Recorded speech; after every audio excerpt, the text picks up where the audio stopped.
It's summer, and that can mean only one thing. Incoming summer analysts. If you are one of the thousands of students who have successfully gained a place on a graduate programme or internship in consulting, then congratulations! This video is for you. Or if you're an experienced hire and are just starting in your first consulting role, then this video is also for you. Consulting is, in my opinion, the most satisfying career you can have. But when you first start, the terminology, the processes and practices can feel pretty overwhelming. So in this video, I'm going to share the 3 things you need to do on day 1 to set yourself up for a successful consulting career. Welcome to another Today Years Old video. I'm a consultant recovering from burnout, and on this channel I share my tips and tricks to help you have a successful but sustainable career. Let's get straight into it. These are the 3 things you need to do on your first day to set you up for success in consulting. In fact, the first 2 are applicable whichever industry you're in, but the third one is pretty special for consulting. So, as always, timestamps down below. Skip around the video as you find useful. So let's dive straight into the first, acclimatisation. What does this mean? Okay, on day 1, it's essential that you get to grips with the basics of the tools and processes used in your organisation. Let's go with tools first. We use Teams as our primary mode of communication, like instant communication, and also as a document repository. Not all organisations do. Some might use Hangout, Google Hangout, Zoom, Slack, or maybe a combination of everything. Make sure you know what tools are used every day and what you'll find there. Investing time up front and getting to grips with the basics avoids you having to ask those really simple questions that ideally you should be finding out for yourself. Remember, you can't break these tools, just play around with them.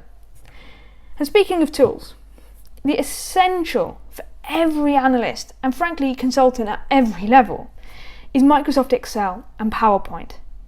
You've probably used these during your university days, and that's great, you'll come with a working knowledge, but do you really know how to create a client-ready professional PPT? Can you really get the most out of your Excel graphs or your data crunching? Probably not. I know I didn't come knowing this when I started. When you start as an analyst, you have the most spare time that you will ever have. Make sure you're investing some of that in getting up to speed with the best way to use these tools. The more you learn now, the more time you'll save later, and frankly, the better quality work you're going to produce. And that is good for your client, it's good for your line manager, and more importantly, it's good for you. Number 2, networking. This is so important that I'm going to make a special video just about successful networking.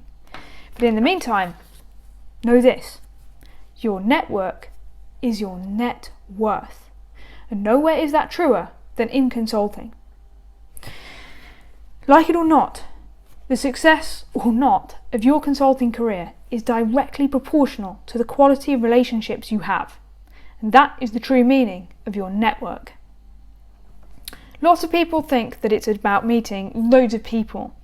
And in your first 2 weeks, then yes it is. It's essential that you put coffee chats in with lots of people, not just MDs. But from that, what you're trying to work out is who is going to be able to help you grow your career and who can you help in return. That is what a network is. It's that support network of people helping each other. Yes, you'll need to meet a lot of people along the way, but just because you've met someone once, you had a 15-minute coffee chat with an MD once, don't expect them to support you at the end of the year for promotion. It's really important that you foster meaningful relationships that will endure throughout your career. And that is important because it can help with number 3, staffing. Mastering the first 2 means nothing if you're not staffed. What does that mean? As consultants, we have one job. Do work that the client is paying for. That is our whole business model. Which is why as soon as you enter the firm, it's essential that you're focused on finding your first chargeable engagement. Sounds scary, but it doesn't have to be.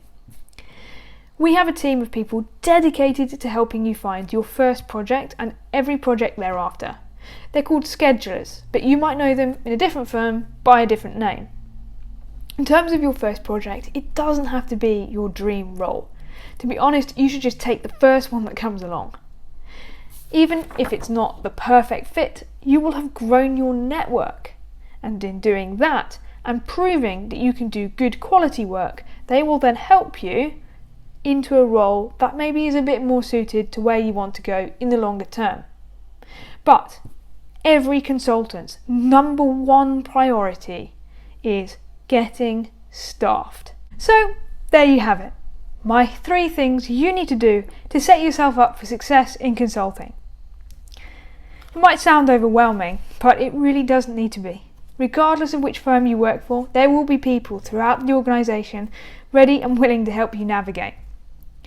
Consulting is the most rewarding career, but people don't just hand stuff to you on a plate like they do in an industry graduate programme. You have to be ready to turn up, work hard and play smart.